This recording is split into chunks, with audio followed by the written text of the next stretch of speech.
Hello students, good evening.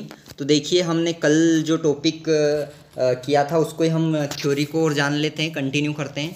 तो देखिए, जो न्यूरॉन दिख रही है आपको, इसको इधर थ्योरी भी देखिए। A neuron is a microscopic structure composed of 3 major parts, namely cell body, dendrites and axon.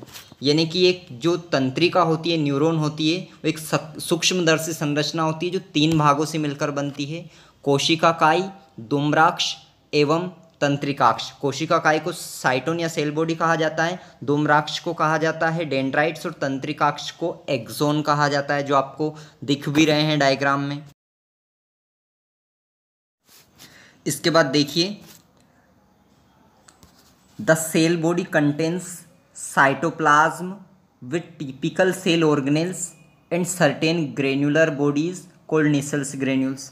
तो ये याद रखिए कि जो साइटोन होता है सेल बॉडी, उसके अंदर कोशिका द्रव भी पाए जाते हैं और कुछ कोशिका अंग भी पाए जाते हैं, जैसे यहाँ पर विशेष दानेदार अंगक निसेल ग्रेन्यूल पाए जाते हैं। तो यहाँ पर दिया गया है निसेल ग्रेन्यूल्स भी पाए जाते हैं साइटोन यानी कि सेल बॉडी के अंदर। साइटोप्लाज्म भी पाया जाता है और कुछ और अंगक भी पाए जाते हैं। तो ये बिल्कुल याद रखना है चीज़ें आपको। अब देखना है आपको अगला, short fibers which branch repeatedly and project out of the cell body also contain Nissel's granules and are called dendrites। तो याद रखो, जो छोटे छोटे यहाँ पर कोशिकाकाई से जो ऊपर दिख रहे हैं दुम्राक्ष, छोटे छोटे डेंड्राइट्स निकल रहे हैं, इनके अंदर भी निसेल्स ग्रेन्यूल्स पाए जाते हैं और इन्हें डेंड्राइट कहा जाता है। तो याद रखना है आपको बिल्कुल, निसेल्स ग्रेन्यूल्स पाए जाते हैं डेंड्राइट के अंदर भी, और इन्हें शॉर्ट फाइबर को क्या कहा जाता है, डेंड्राइट कहा जाता है। अगला पॉइंट देखिए यहाँ पर, axon is a long fibre the distal end of which is branch. तो क्या दे रखा है, जो तंत्रिका अक्ष यानी कि एक्सोन होता है कि ये लंबा तंतु होता है, दिखाई दे रहा है यहाँ पर, बहुत लंबा तंतु होता है, और इसके आखिरी अंतिम जो भाग होता है वो शाखित होता है। लास्ट में ब्रांचेस आपको दिख रही होंगी, तो ये शाखित होता है आखिरी हिस्सा इसका। अगला देखिए, each branch terminate as a bulb like structure called synaptic knob which possess synaptic vesicle containing chemical called neurotransmitter. यानी कि आपको याद रखना है कि हर एक जो ब्रांच है इसकी, हर एक जो शाखा है वो लड़ीनुमा संरचना सिनेप्टिक नोब होता है आखिरी में, और उन सिनेप्टिक नोब में क्या पाई जाती है, सिनेप्टिक पुट्टिकाएँ पाई जाती है, और इन पुट्टिकाओं के अंदर न्यूरोट्रांसमीटर्स पाए जाते हैं। बिल्कुल आपको ये डायग्राम जो दिख रहा है इसमें याद रखें, न्यूरोट्रांसमीटर पाए जाते हैं। न्यूरोट्रांसमीटर हमने देखे थे जब अभी हमने मसल्स कॉन्ट्रैक्शन देखा था, पेशियों का संकुचन, तब देखा था कि एसिटाइल कोलिन जो होता है वो न्यूरोट्रांसमीटर होता है। तो याद रखना, न्यूरोट्रांसमीटर कहाँ पर पाए जाते हैं, सिनेप्टिक नोब के सिनेप्टिक वेसाइकल के अंदर पाए जाते हैं, पुट्टिकाओं के अंदर पाए जाते हैं। अगला पॉइंट देखिए, based on the number of axon and dendron neurons are of 3 types. यानी कि आपके तंत्रिकाक्ष और दुम्राक्ष के आधार पर तंत्रिकाएं 3 प्रकार की होती है। इनकी नंबर, इनकी संख्या कितनी है, इसके आधार पर तंत्रिकाएं 3 प्रकार की होती है, याद रखिएगा। पहली है मल्टीपोलार यानी कि बहुध्रुवी, दूसरी है बाइपोलार द्विध्रुवी, और तीसरी है यूनिपोलार एक ध्रुवी। मल्टीपोलार जो होती है वो सेरेब्रल कॉर्टेक्स के अंदर पाई जाती है। बाइपोलार जो होती है वो रेटिना के अंदर मिलती है, और यूनिपोलार यानी कि एक ध्रुवी वो एम्ब्रियोनिक स्टेज के अंदर दिखाई देती है।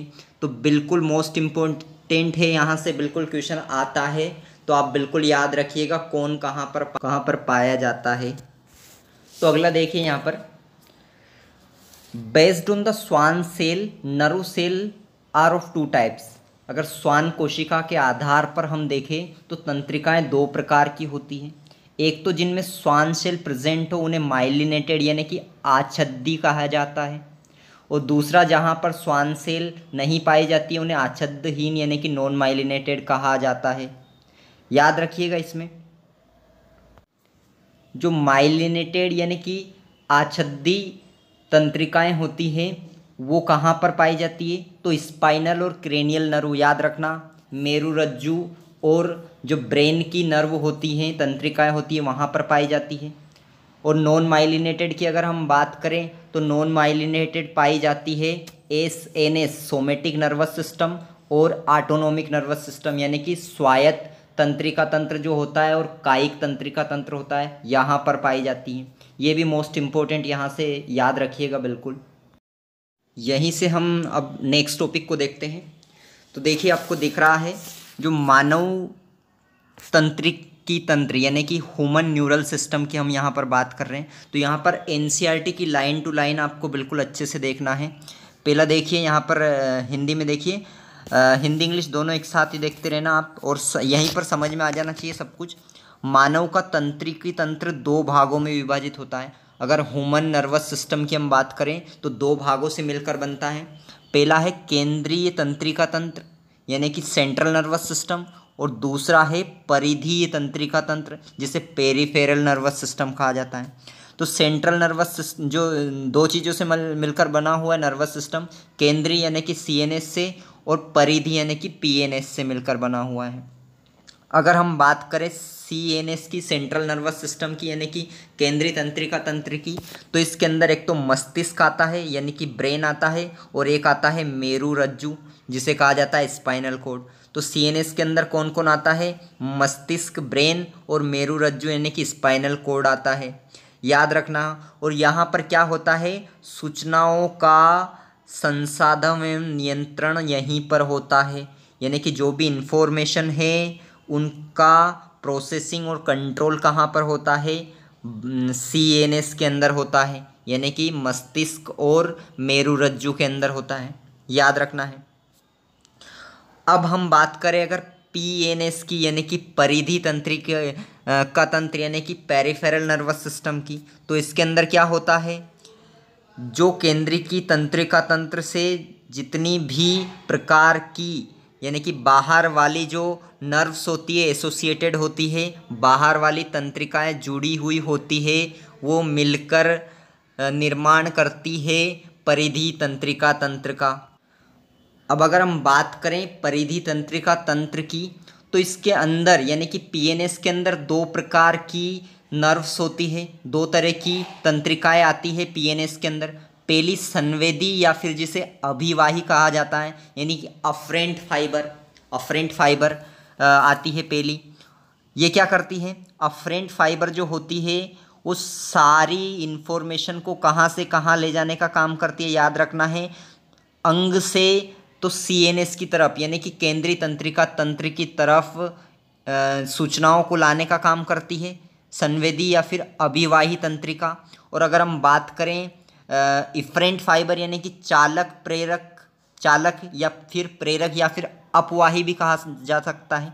तो इफरेंट फाइबर क्या करती है कि जो इन्फॉर्मेशन होती है, सूचनाएं होती हैं, इनको सीएनएस से अंग की तरफ लेकर जाती है, दूर लेकर जाती है, अंगों तक पहुंचाती है। तो याद रखना पीएनएस के अंदर अफरेंट फाइबर और इफरेंट फाइबर यानी कि संवेदी और चालक दो प्रकार की तंत्रिकाएं आती हैं।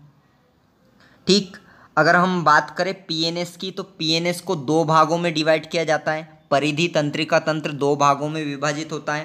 पहला कायिक तंत्रिका तंत्र जिसे सोमेटिक नर्वस सिस्टम कहा जाता है, और दूसरा स्वायत्त तंत्रिका तंत्र जिससे कहा जाता है ऑटोनोमिक नर्वस सिस्टम।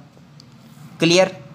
यहाँ पर आपको ध्यान देना है कि जो कायिक तंत्रिका तंत्र होता है यानी कि सोमेटिक नर्वस सिस्टम होता है, ये इन्फॉर्मेशन को सीएनएस से ले जाता है ऐच्छिक मसल्स जो होती हैं हमारी। ऐच्छिक मसल्स कौन सी होती है, कंकाल जो पेशियाँ कहा जाता है जिन्हें, तो उन तक लेकर जाता है इन्फॉर्मेशन को। जबकि ऑटोनोमिक नर्वस सिस्टम स्वायत्त तंत्रिका तंत्र की हम बात करें तो ये सीएनएस से अनैच्छिक मसल्स और चिकनी पेशियों तक यानी कि इनवॉल्यूंटरी मसल्स जो होती है और चिकनी पेशियाँ स्मूथ मसल्स होती हैं, उन तक इन्फॉर्मेशन सूचनाओं को लेकर जाता है।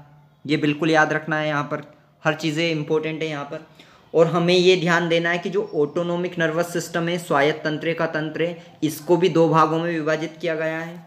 एक तो सिंपैथेटिक नर्वस सिस्टम और दूसरा है पैरासिम्पेथेटिक। सिंपेथेटिक यानी कि अनुकंपी और परानुकंपी तंत्रिका तंत्र में विभाजित किया गया है दोनों को। तो यहाँ पर हमने बेटा इतना देखा ह्यूमन न्यूरल सिस्टम के बारे में। अब हम नेक्स्ट लेक्चर में और चीज़ें देखेंगे, दूसरा टॉपिक हम नेक्स्ट लेक्चर में करेंगे। तो अभी के लिए इतना ही यहाँ पर।